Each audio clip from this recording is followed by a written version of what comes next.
akantu uvuze gakomeye nanjye mise nkuza sibyo ubwo ese rero koko ireme ry'umukristo wigishijwe mu Rwanda riri kuri standard ya Bibiliya wapi Pasiteri Ibyishimo mwaramutse neza ni amahoro ni amahoro Yesu ashimwe yasahimbazwe nifuje kuguhamagara muri ubu buryo bwa murandasi uri umwe mu banyamakuru b'abapasiteri bakurikiranira hafi inkuru zijyanye n'ifungwa ry'isengero n'ifungurwa zaryo hari inkuru iri kugenda ivugwa mu itangazamakuru twifuze ko mwaduha ubusesenguzi ivuga ko insengero zigiye gufungurwa cyane cyane insengero zo muri ADPR aya makuru ahagaze gute aya makuru ahagaze gute ahubwo se zimwe ntibatangiye kuzifungura yego nyine urumva hari abantu batari update baba batazi amakuru batazi ngo izi zacu zafungurwa ryari bizagenda gute hari abashaka kuba bahindura nk'amadini akava muri iri akajya muri iri kubera ko wenda amaze iminsi adasenga muri rusange cyane cyane nk'abantu basengera mu itorero rya ADPR donc insengero zihagaze gute ese inkuru iri kuvuga ko amakorali nayo agiye gusa nk'aho akurwaho hakavaho korali imwe donc turamburira ayo makuru bimeze bite urumva ADPR ni rimwe mu madini yafungishijwe cyangwa se afite insengero nyinshi zifunze yego ariko ntabwo ari uko wenda ari uko ari idini ryanzwe ahubwo nuko ari naryo buriya ryari rifite insengero nyinshi mu Rwanda uko zabaga nyinshi rero buriya ni nako ziba na nyinshi zitujuje ibisabwa yego umeze nyine nka kwa kundi umuntu abyara abana benshi uzasanga nyine ari nawe burya uzagwazana bwacya nyinshi no kubarera biba bigoye ubwo rero ADPR igira ngo yafungishijwe insengero nyinshi ku buryo nk'aha nko mu karere ka Rulindo harimo insengero za ADPR buriya zirenga nk'120 gutyo yego ariko ngira ngo nko muri Rulindo hasigayemo insengero za ADPR zikora zari ziri hagati y'ebyiri n'enye urumva ko rero ari insengero nyinshi cyane yego uko byagenda kose rero buriya leta ni umubyeyi nubwo dushobora kuvuga ngo leta wenda hari ijambo abantu bigeze gukotinga cyane baravuga ngo perezida yavuze ngo n'izisigaye ku bwe yazifunga ariko nyine aba ari igisubizo cya politiki ariko ntabwo insengero zose ntabwo leta yazifunga kuko iyobokamana cyangwa se imiryango ishingiye ku myemerere ifite igisobanuro kinini haba no muri politiki y'igihugu batunganya politiki iyobora iyo miryango ku buryo itateza ibibazo mu gihugu noneho wenda hamwe na hamwe nk'umuryango wabona politiki y'igihugu urimo kugenda uyigora kuko bibaho cyane nko mu bihugu bigendera ku mahame y'idini ya kisilamu noneho ugasanga wenda imiryango imwe yo ubwayo irugaye ariko ntabwo mbona yuko igihugu gishobora gufata icyemezo cyo gufunga cyangwa se guhagarika imiryango ishingiye ku myemerere yose tutaroma ntabwo bishoboka yego niyo rero wenda n'insengero zifunzwe gutya ari nyinshi nko mu Rwanda hafunze 10,000 ntabwo biba bisobanuye ko ibyo bintu bazabifuta burundu ko kwisengera 10,000 zigafungwa yego ahubwo nyine ntiziba zujuje ibisabwa kandi haba hagomba gushyirwaho n'amabwiriza nyine agenga iyo miryango noneho imiryango byamara kugaragara ko nyine irabone neza muri ayo mabwiriza noneho no gufungura insengero zikagenda zifungurwa ariko nyine nazo zimaje kuzuza ibisabwa yego ni muri urwo rwego rero ubona yuko noneho insengero zimwe zitangiye kugenda zifungurwa mu turere dutandukanye ariko nanone muri uko gufungurwa wenda nko muri ADPR ubona yuko ku ikubitiro bari babanje gushyira imbaraga bumva ko buri rusengero rwose abarusengeraho bagerageza kuzamura urwego ruriho kugira ngo rube rwafungurwa, ariko iyo myumvire ngira ngo yaje guhagarara. yego ubona yuko ADEPR nayo yabonye neza yuko isengero 3,200 bafite mu Rwanda bitakunda ko zagezwa ku bipimo RGB ikeneye by'urusengero umunyarwanda yasengeramo. aho ntago bizagira ingaruka z'igihe gito ni kirekire, kuko ubona ko abakirisitu bikokoye kuri buri rusengero rwose bashaka banapiganwa ngo barebe ko zafungurwa. Ibyo birumvikana, ariko nyine uwapfuye burya ntapfa rimwe. yego iyo upfuye uranabora my friend. iyo upfuye uranabyimba ukanabora. ubwo rero zose aba ari ingaruka zo gupfa, ariko n'ubundi nyine aba ari imitungo ya dini yabo. ubundi wanarusengeramo ushobora kunguka iyo morali spirituelle, ariko niba koko idini abantu bacyumva neza ko ari umurimo w'Imana, ntekereza yuko n'ubundi ntago byabagiraho ingaruka, kuko ntaho biba byagiye. idini niyo ryarugurisha baza gushyira imbaraga no kuri rwa rundi wenda rufite n'ubutaka buhagije, rufite pariseri ihagije, noneho abantu nubwo bakora urugendo, kuko iyo urebye insengero uburyo zagiye zitangizwa nko muri ADEPR, ubona yuko hanini ntabwo byari byaramaje guta intego z'ubutumwa bwiza. gute? urumva hari insengero nyinshi zavukaga, umuntu akarubyara nk'umushumba Paruwasi akaba yabyara urusengero kugira ngo yihere nyine nk'umuntu w'inshuti ye, akamubyarira itorero kuko byari byoroshye. yego undi akaba yabyara itorero ahantu kugira ngo nanone abe yaryoherezamo umuntu adakunda, wayoboraga urusengero rwiza rufite nk'abakristo 200 rumwubatse, noneho yabura aho agushyira agahita agenda nyine bakagukodeshereza nk'ahantu akabari, bakaza bakagutangiriza itorero, umushumba akagushyiramo. yego n'amaparuwase niko yagiye avuka amwe n'amwe. basanga rero ibyo byose rero ni bya bindi nyine Yesu yavuze ngo inyubako zose nyine ziri ku musenyi, imvura nigwa umuyaga ugahuha, uko byagenda kose izo nsengero zose zubatswe muri ubwo buryo zigomba kuzavaho. yego kuko ibyo bintu byose ntabwo bikomeye. ubu rero noneho wenda amakuru ariho nuko insengero ubona yuko noneho zirimo kugenda zitangira gufungurwa, ariko noneho cyane cyane ukabona ko iziri priorite ari insengero ziriho ibikorwa remezo nk'amavuriro, amashuri n'ahakorera za kompasiyo. donc ahantu hari ibikorwa bishobora no kugirira abaturage akamaro, usibye n'abanyetorero n'abaturage b'igihugu basanzwe. noneho andi makuru rero nyine nayo nabonye, kandi nyine urumva nanjye nagomba nayakuye ahantu horoshye, nuko mu buryo buri strategy nuko insengero zose zahoze ari amaparuwasi. yego urabona ko hatarabaho amavugurura aya ya nyuma, ndavuga yatangijwe na biro nyobozi ya Ndayizeye Isaie, iyobowe na Ndayizeye Isaie, ni biro nyobozi ya ADEPR iyobowe na Reverend Pastor Ndayizeye Isaie. ariko hari ikintu nacyo wenda niba hari icyo cyiza uzazigishiraho umucyo, kuki bavuga ngo umuvugizi wa ADEPR? ubundi nzi ko umuntu avugira itorero ariko rifite na administration. urabona wenda nk'urugero nka RIB ifite umuyobozi mukuru w'urwego, akabaho n'umuvugizi ariwe Dr Bitsieri. abantu benshi bazi ko Dr Bitsieri ariwe uyoboye RIB, ariko RIB ifite umuyobozi uyiyoboye. ADEPR yo umuyobozi wayo ni uwuhe? oya buriya rero hari ikintu uba utazi. ndi kubaza mbariza n'abadukurikiye, hari abandi batakizi nkanjye. buriya nubwo wavuga ngo RIB ifite umuvugizi, aba ari umuvugizi, ariko burya umuyobozi mukuru wa RIB niwe muvugizi mukuru wayo. okay. iyo ahari ntabwo umuvugizi ntabwo aba akiri ngombwa.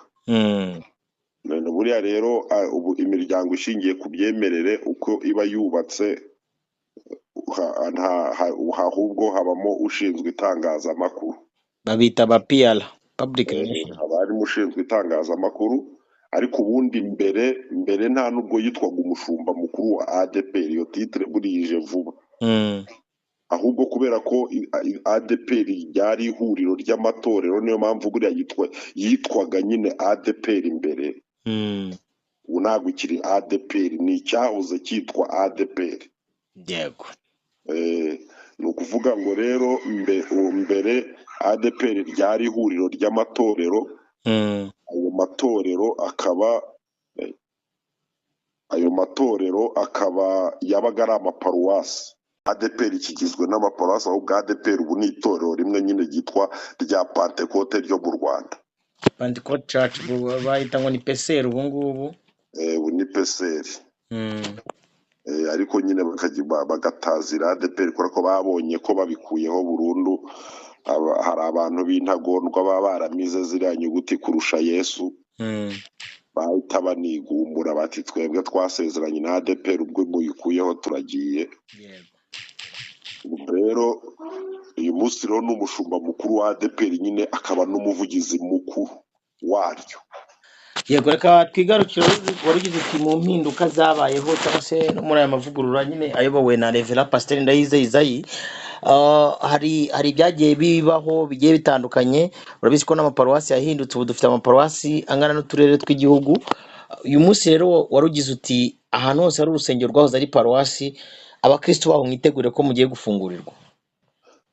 Ahantu habuze hari urusengero ruri paruwasi, urumva n'ubundi ni naho n'ubundi hari urusengero runini, birumvikana kuko buriya urabizi ko kera amatorero imidugudu yose yubakaga paruwasi. Buriya paruwasi yabaga n'ibigizwe n'imidugudu 10 cyangwa amatorero 10 nk'uko babyita ubu, wasangaga ya matorero yose ariyo yubatse ya paruwasi.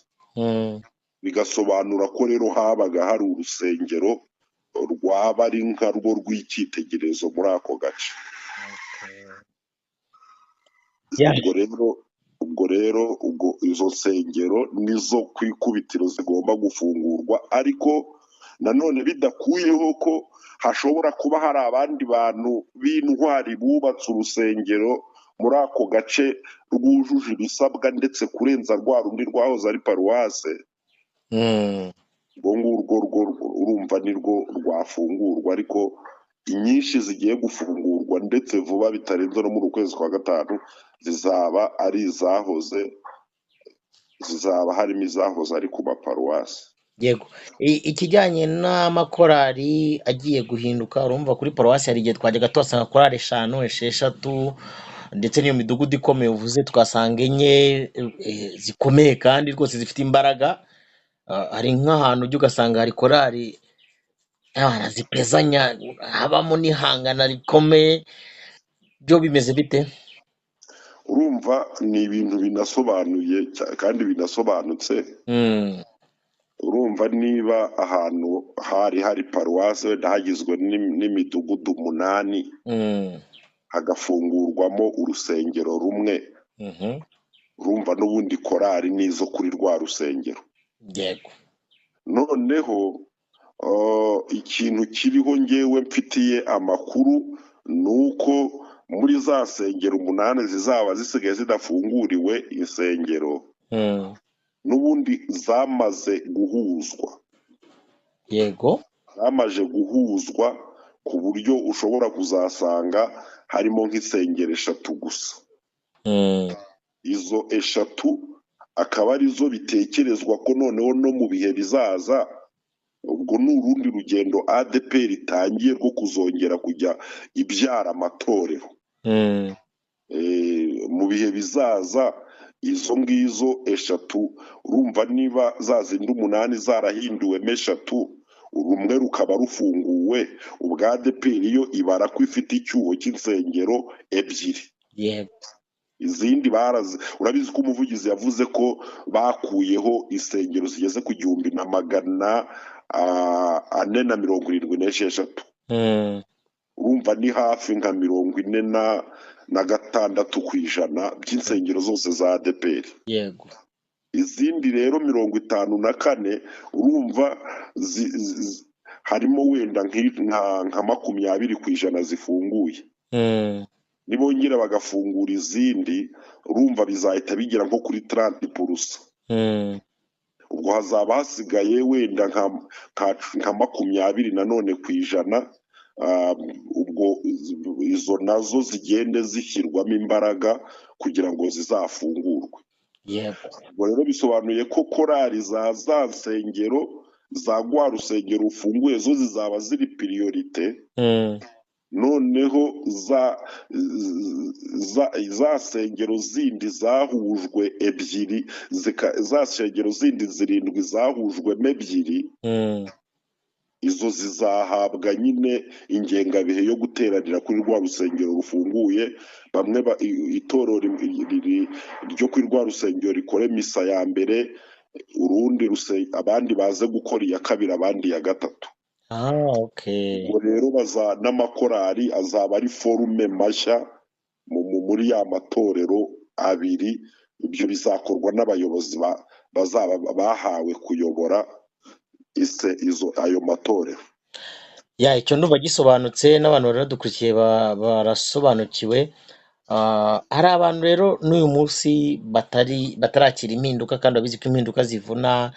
Korali zacu, urusengero rwacu, umuyobozi wacu, aba bantu wenda dusatira umusozi w'ikiganiro cyacu, wababwira iki?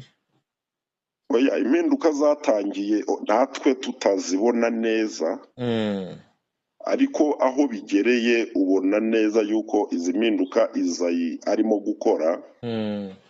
Ubona ko nyine nibwo buryo bw'umuntu w'umunyabwenge wize, nyine nibwo buryo bw'umuntu twavuga ngo w'umunyabwenge yakoresha.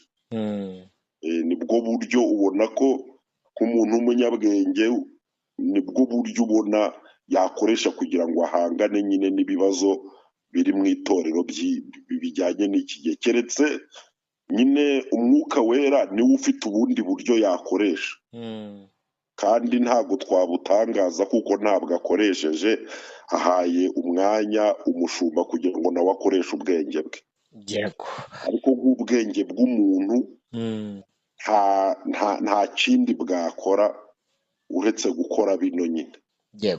Ntekereza ko yabaye insengero zose zifunguye, ntabwo yari buvugurure muri ubu buryo. Ubona ko nawe aya mavugurura intego ashobora kuba yari afite akiri umuvugizi zaje kurogoywa no gufungwa kw'isengero nyinshi, bituma nawe icyerekezo cye gihinduka. Pastor Byishimo, reka mfate umwanya ngushimire kuri update uba uduhaye. Wenda abadukurikiye bafite ibindi bibazo bumva bifuza kubaza, biroroshye muri komantere bashobora kutwandikira, umuntu yakongera akakuvugisha. Cyangwa se hari n'indi update, nta kintu byaba bitwaye umuntu yakuvugisha. Murakoze cyane, Imana ibahe umugisha. Uyu munsi uri gukora witwa Byishimo Official. Yego, abakunzi bacu bajyeho barebe update zawe. Reka ngushimire. Sawa. Reka dushimire n'abantu bose bari badukurikiye. Bararikira gukurikira andi makuru. Biba ari byiza no ku-updatinga abantu kugira ngo bagende bamenye information. Hari n'abantu baba bavuga ngo amavugurura ni iki, ariko abantu bakira impinduka basenge. Yego, uriya itangazamakuru ikintu tumaze twebwe turi-updatinga. Gusa ariko uvuza akantu gatoya gatuma numva hari ikindi kibazo nakubaza.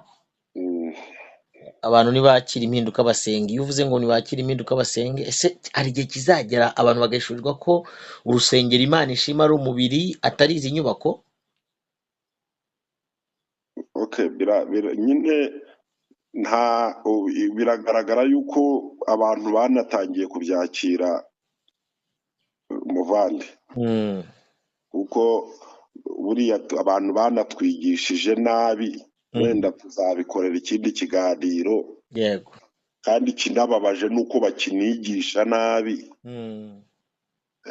Ubwo rero iyo wigishije nabi nyine ugira n'abanyeshuri babi nyine, uzumva mu gihugu bavuga ngo nta reme ry'uburezi rihari ngo mu gihugu runaka.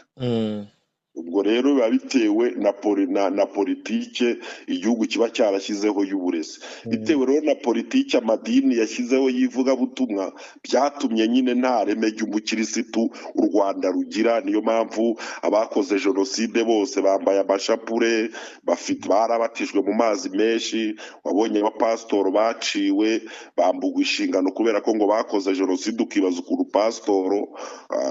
pasitoro ashinjwa ibyaha bya jenoside, ahubwo nawe yagakwiriye kuba yarapfuye muri jenoside arimo kudefanda abakirisitu be.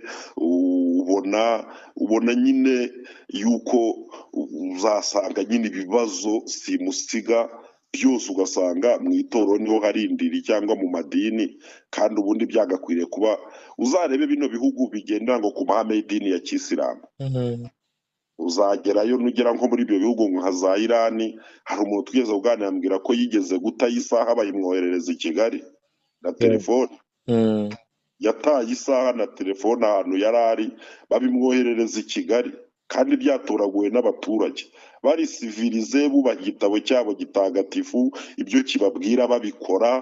Kuyo utoraguye ibintu ubigeza ku rwego rwa leta, ngaho uzate telefone no mu rusengero yibagirwe ku ntebe, niyo uzaba wicaranye n'abashumba n'abapasitori imbere nikugeraho uzampamagara uti yangeze. akantu uvuze gakomeye nanjye ndetse nkuza, sibyo? Koko ireme ry'umukristo wigishijwe mu Rwanda riri kuri standard ya Bibiliya wapi? Urakoze kabisa kuba utuganirije. Imana y'amahoro iguhe umugisha kabisa, ni ikiganiro kigenze neza.